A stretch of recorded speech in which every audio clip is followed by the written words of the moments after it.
यानिद्भूतानि समागतानि बुम्मानि via निवन्तलिके तथागतं देवमनुष्यपूजितं बुद्धं नमसाम सुवति होतु।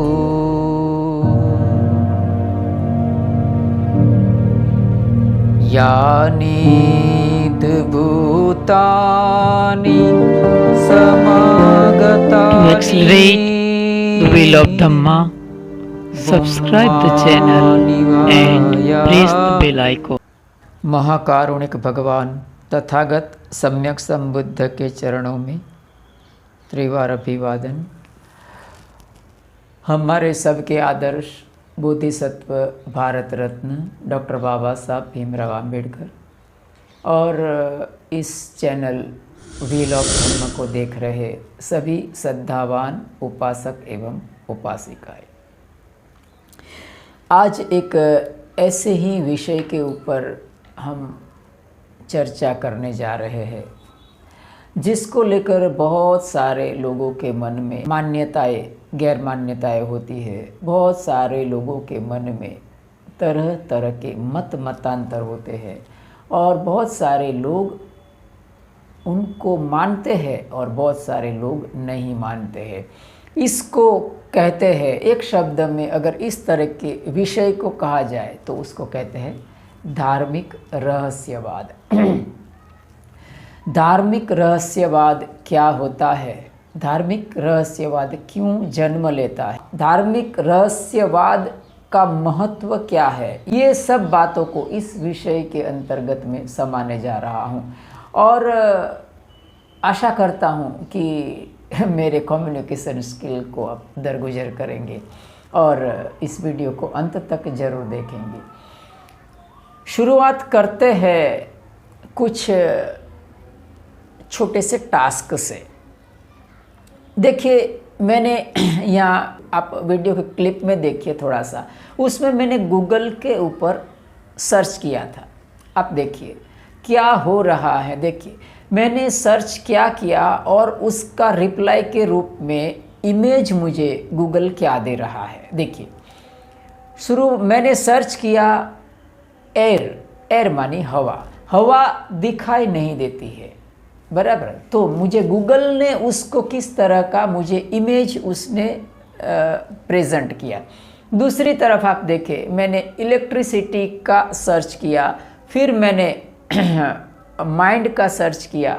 इस तरह से मैंने अलग थलग विषयों का जो कि भावात्मक जगत का है, जैसे कि प्यार है, जैसे कि इलेक्ट्रिसिटी है, जैसे कि ईर्ष्या है, जैसे कि मन है, मिठास है, इस तरह का जिसको भावात्मक दुनिया के साथ संबंध है, ऐसे विषय को मैंने गूगल के ऊपर सर्च किया और आप जानकर हैरान होंगे कि गूगल ने मुझे किस तरह का जवाब उसने मुझे दिया है। देखिए,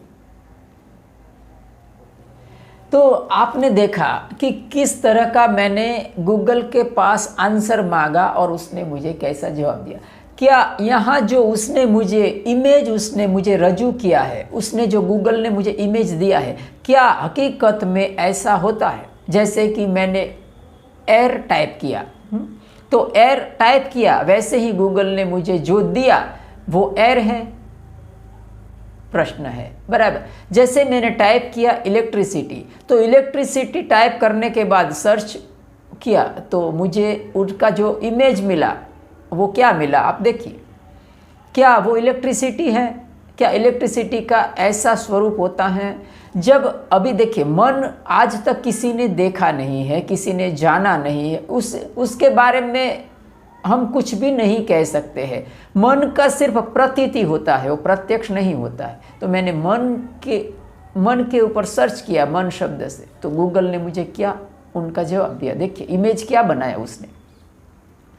मैं कहने जा रहा हूँ आपको, वो शायद आपको थोड़ा बहुत उसको हिंट मिल गया होगा। ये दुनिया है, पूरा संसार है, सिर्फ दुनिया ही नहीं पूरा ब्रह्मांड है, वो माइंड एंड मैटर से बना है, नाम रूप से बना है। भगवान बुद्ध का धम्म कहता है दो क्या है, दो है नाम और रूप। नाम रूप के कटहरे से बाहर कुछ भी नहीं है। अभी होता यह है कि रूप की जो दुनिया है, जो हमारी आंखों से दिखाई देता है, जो हम फील करते हैं, जिसको हम सुन सकते हैं, जो कि रूप की दुनिया है, वो आंखों से देख सकते हैं, तो उसके लिए कोई भी दुविधाएं नहीं है। जैसे कि ये एक किताब है तो ये रूप की दुनिया है, रूप की दुनिया को लेकर कोई भी दुविधा रहस्यवाद नहीं जन्म लेता है, क्योंकि ये दिखाई देता है, हमें अनुभव में आता है, हम उनका हमारे सामने वो प्रत्यक्ष है। लेकिन जब नाम की बात, नाम की दुनिया है, वो भावात्मक दुनिया है। भावात्मक माने उसकी सिर्फ प्रतीति होती है, वो कभी प्रत्यक्ष नहीं होता है। तो अभी सवाल हमारा जो मानवीय जीवन है उनके सामने सबसे बड़ा सवाल खड़ा हो जाता है कि हमें जिसकी प्रतीति हो रही है, जिसका हम अनुभव कह रहे हैं, जो एहसास में आता है, वो नहीं वो कैसे हो सकता है। फिर उनके लिए उनको किसी ना किसी तरह से उसको रजूआत तो करना पड़ेगा। व्यवहारिक दुनिया में लाने के लिए उसको आपको प्रेजेंटेशन तो देना पड़ेगा, आपको रजूआत करना पड़ेगा। तो इंसान यहाँ मजबूर हो जाता है। तो क्या इसीलिए गूगल ने मुझे, देखिए मैंने माइंड उनके पास, अभी माइंड शब्द है, जो मन है वो भावात्मक दुनिया का है, उसको भावात्मक दुनिया के साथ संबंध है। देखिए मैंने ब्रेन कहा होता तो गूगल सत्य साबित होता था, ठीक है चलो ब्रेन मैंने सर्च किया तो ब्रेन का उसने मुझे रिप्लाई दिया, ब्रेन का इमेज दिया, वो सत्य होगा। लेकिन मन की सिर्फ प्रतीति होती है, वो भावात्मक है, फिर भी गूगल ने मुझे उसका रिप्लाई इमेज के रूप में दिया। तरह तरह की इमेज आपने देखा, कैसी उसने इमेज मुझे दिया है। अभी ऐसा ही देखिए प्रेम है, प्रेम भावात्मक दुनिया का है, उसका कोई इमेज नहीं हो सकता है, उसका सिर्फ प्रतीति होता है, वो प्रत्यक्ष नहीं होता है, फिर भी गूगल ने उसका रिप्लाई दिया। उसी तरह से इलेक्ट्रिसिटी है, उसी तरह से ईर्ष्या है, उसी तरह से जो हम मिठास है, स्वीट है। अगर आप स्वीट को लेकर सर्च करेंगे तो आपको बहुत सारा स्वीट्स का इमेज गूगल देगा, लेकिन उसमें सच्चाई नहीं होगी, क्योंकि जो स्वीट है वो स्वीटनेस है, स्वीटनेस का कोई भी इमेज नहीं हो सकता। फिर भी गूगल आपको रजूआत में कोई इमेज देगा।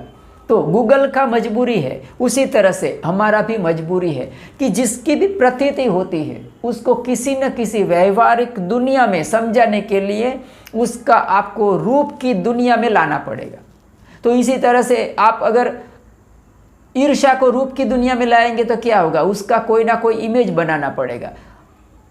2D इमेज की तो छोड़िए, लोग 3D इमेज भी बना देते हैं। ईर्ष्या का 3D इमेज बनेगा, ईर्ष्या का, प्रेम का 3D इमेज बनेगा, इलेक्ट्रिसिटी का 3D में।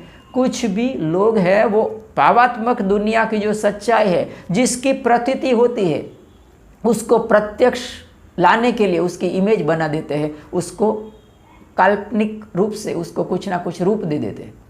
उसी तरह से लास्ट में मैंने सर्च किया, देखिए अभी इमेजिनेशन का क्या हो सकता है बताइए। इमेजिनेशन शब्द है, उनका इमेज क्या हो सकता है। फिर भी आपने देखिए गूगल ने मुझे कितनी सारी इमेज दे दिया है ना। अभी ट्रूथ देखिए, ट्रूथ सत्य का क्या इमेज हो सकता है भाई बताइए। सत्य का कोई इमेज नहीं हो सकता, फिर भी गूगल ने इमेज आउटपुट में दे दिया।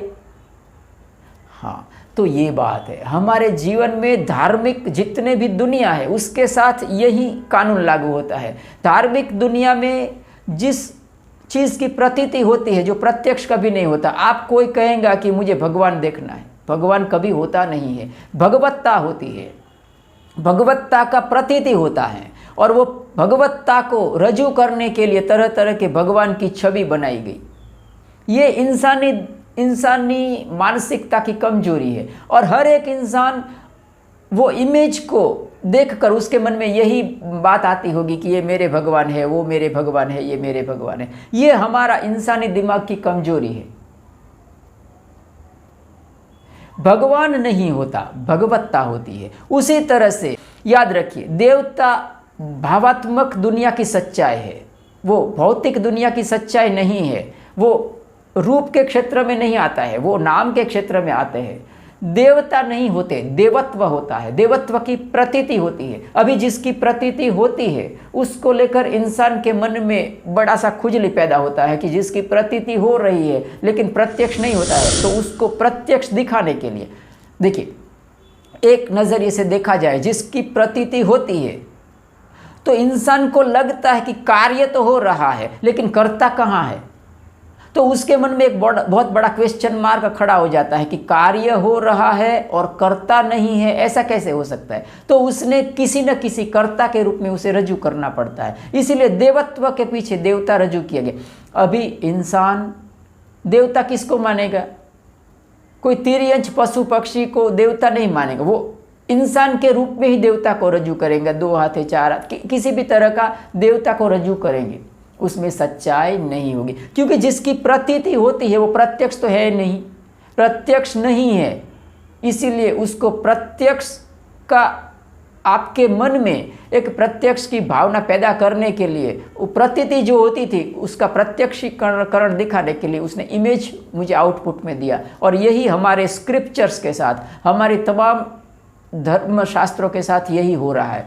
अभी मैं जो आपको एक दृष्टांत दूंगा ना, उसको आप दृष्टांत को अच्छी तरह से सुनिए और फिर अंत में जब भी मैं आपको कुछ प्रश्न करूंगा तो वो प्रश्न का जवाब है आप मुझे उसका कमेंट बॉक्स में ज़रूर लिखिएगा। मैं आपको एक दृष्टांत बताता हूँ।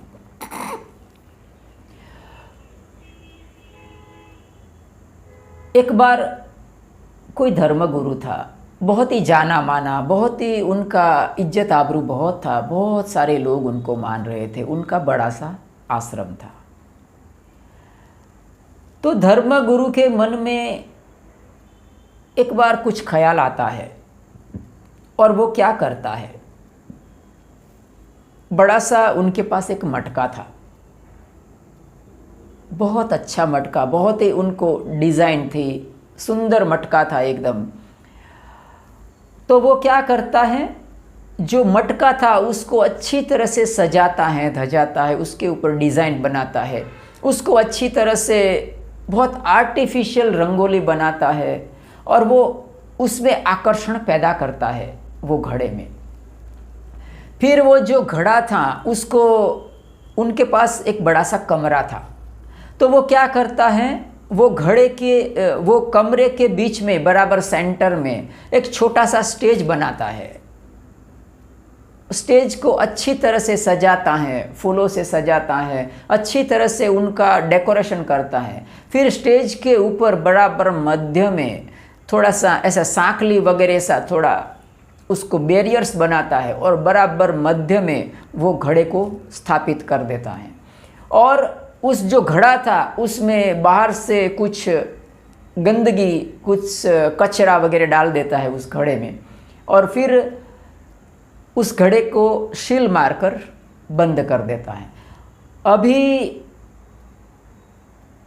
उनके हजारों की संख्या में, लाखों की संख्या में जो फॉलोवर्स थे उनके सामने वो कहता है, एक समय बहुत बड़ा सत्संग का बड़ा माहौल था, उसी समय में वो कहता है कि ये जो हॉल है, सत्संग हॉल, उसमें बराबर मध्य में एक घड़ा जो पड़ा है, आप देख रहे हैं, ये चमत्कारिक घड़ा है।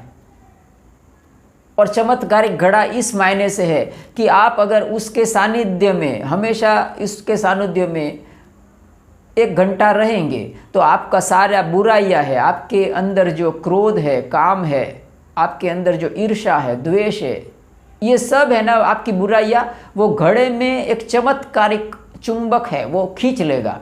आपकी सारी, आपका मानसिक जो बीमारियाँ है, रोग है, आपके जो मानसिक समस्या है, वो घड़े में से वो खींच लेता है। इस तरह का वो गुरु है, वो पूरे अपने लाखों फॉलोवर्स को समझाता है। और जितने भी उनके फॉलोवर्स थे वो गुरु के प्रति, वो धर्म गुरु के प्रति बहुत ही श्रद्धा युक्त थे, उसमें बहुत श्रद्धा थी। वो गुरु का इतना आदर सत्कार देते थे कि वो गुरु जो भी कहते थे वो मान लेते थे। तो उसके जितने भी फॉलोवर्स थे उन्होंने गुरु की बात मान ली। लेकिन गुरु कहा कि आपको अगर आपका बुराई दूर करना है, आपके अंदर से मैल दूर करना है, आपके अंदर जो कचरा है, आपके अंदर जो जितने भी समस्याएं हैं वो दूर करना है, तो इस घड़े के आसपास आपको रहना पड़ेगा, रोज 1-1 घंटा आपको बिताना पड़ेगा। इस तरह का वो गुरु ने सबको बताया। इस तरह की बात वो धर्मगुरु ने की। तो यहाँ 4 बातें हुआ, भावात्मक दुनिया में 4 बातें घटित हुआ। एक, पहले गुरु ने क्या किया? पहले गुरु को स्वयं को मनाना पड़ेगा, गुरु में वो आत्मविश्वास, वो भरोसा पैदा करना पड़ेगा। तो गुरु ने क्या किया? पहले खुद के ऊपर झूठा भरोसा पैदा किया।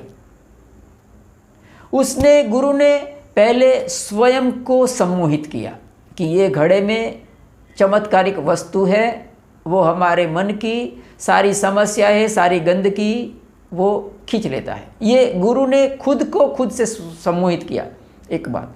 दूसरी बात क्या हुआ? जब भी गुरु ने 1,00,000 लोगों को बताया, 1000 लोगों को बताया, तो उसने जो जितने भी लोग थे उसके फॉलोवर्स, उसको उसने सम्मोहित किया और उसने विचारों का प्रक्षेपण किया उन लोगों के ऊपर। ये दूसरी घटना हुई भावात्मक दुनिया की।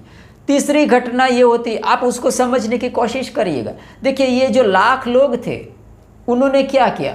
फिर 1,00,000 लोगों में कुछ लोग ऐसे हो गए जो गुरु के प्रति 100% समर्पित हो गए, कुछ लोग ऐसे हो गए जो कच्चे पक्के समर्पित हो गए। तो क्या होता है, लोगों में एक दूसरे के प्रति सम्मोहित करने का सिलसिला शुरू हो गया। लोग एक दूसरे को समझाने लगे कि हमारे जो गुरु है वो बहुत चमत्कारिक है, उनके साथ में रहा हूँ, मुझे उनका ऐसा ऐसा अनुभव हुआ है, वो मन की बात जान लेते हैं, वो हाथों में से मानी कुमकुम निकालते हैं, वो चलते हैं तो ऐसा, ये हवा में उड़ते। इस तरह तरह का जो उनका जो मिस्टीरियस बातें थी वो लोगों में चल पड़ती है और लोगों के ऊपर एक दूसरे को श्रद्धा बढ़ाने के लिए लोग हैं इस तरह की बातें शुरू कर देते हैं। तो ये तीसरी घटना ये हुई कि लोग एक दूसरे को सम्मोहित करने लगे। चौथी घटना ये हुई, और ये सबसे आश्चर्यजनक घटना है, कि जितना भी मास था, जितने भी 1,00,000 लोग थे, वो उल्टे दिशा में सम्मोहन करना शुरू कर दे है। वो 1,00,000 लोगों से गुरु सम्मोहित होने लगता है। किस तरह से? गुरु है, जो धर्म गुरु था, वो 5-10 साल में इतना तो सम्मोहित हो जाएगा कि उसको खुद को लगने लगेगा कि ये हकीकत में ये घड़ा है, उसमें चुंबकीय शक्ति है और मेरी बहुत सारी बीमारियां मानसिक और सब दूर हो गए। गुरु भी उसका जो झूठ था उसके ऊपर इतने सारे आवरण चढ़ जाएंगे कि उससे वो खुद माने 1,00,000 लोगों से सम्मोहित हो जाएगा। अभी गुरु ने, जो धर्म गुरु था, जो महात्मा था, उसने कह रखा था कि ये जो घड़ा है उसमें चमत्कारिक शक्ति तो है, लेकिन आपको उस घड़े को कभी खोलना नहीं है, उस घड़े में कभी देखना नहीं है कि ये घड़े में क्या है। अगर आप में से किसी भी आदमी ने, किसी भी व्यक्ति ने उस घड़े में देखने की कोशिश किया तो उसको हो सकता है वो बीमार हो जाए। हो सकता है घड़े में जो चुंबकीय पावर था, जो चुंबकीय शक्ति थी बुराइयाँ खींचने की, हमारे अंदर जितनी भी बुराइयाँ है वो खींचने की जो शक्ति थी घड़े की, जो चमत्कारिक वस्तु में, वो खत्म हो जाएगी।